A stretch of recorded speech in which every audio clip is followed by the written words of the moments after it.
Hi guys, welcome to my vlog. Today I'm going to take you around to explore of the most amazing ecosystem right here in our area, the mangroves.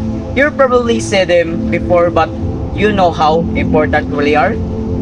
Let's find out together. First, look at what we have here. These are so many mangroves tree. You can see there's special roots that grow above the ground, right? They are perfect adapted to live salty water and muddy soil. And look, they are just great. They are home to so many live things. See these small crabs, and all of these make up mangroves ecosystem. Plants, animals, their environment working together.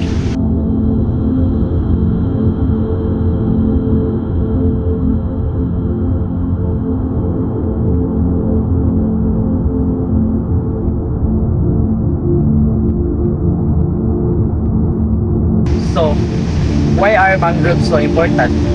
Well, first, they are like a natural shield. They protect our coastlines from strong waves, storms, and flood, keeping our communities safe.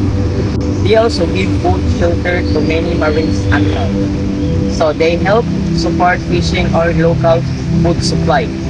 And guess what? Mangroves are also really good at storing carbon. Even better, the same other forests. That means they help fight climate change too. For us human, for our environment, they are truly valuable.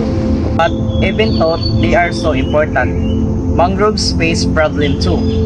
Here we can see some plastic waste and pollution that can harm the plants and animals living here.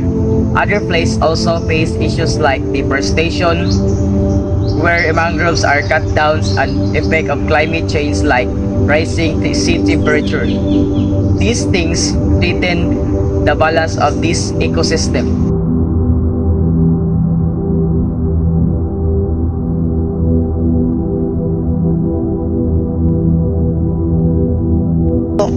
Now you might ask, what can we do? Well, I practice some simple habits to help. First, I always follow the 3 R's: reduce, reuse, recycle. So less waste ends up like place like this.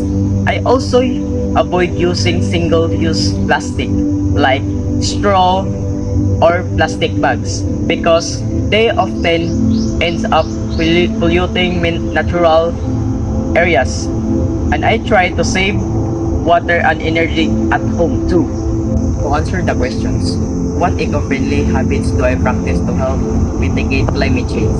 It's exactly small things: reducing waste, avoiding plastic, and reducing resources, all up to her lower harm to nature, including mangroves, and fighting climate change.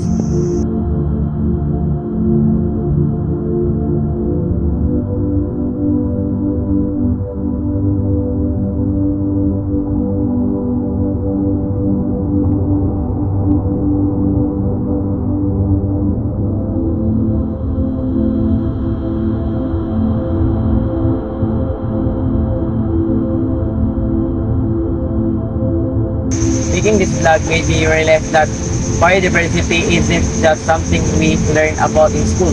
It's right here, around us, and it keeps us safe and alive. Every plant and animal matters, and we have responsibility to take care of them. People should take care because protecting nature is actually protecting our own future too. So remember, protect mangroves, protect biodiversity, protect our future. Thank you for watching. Let's all be guardians of nature. Bye guys!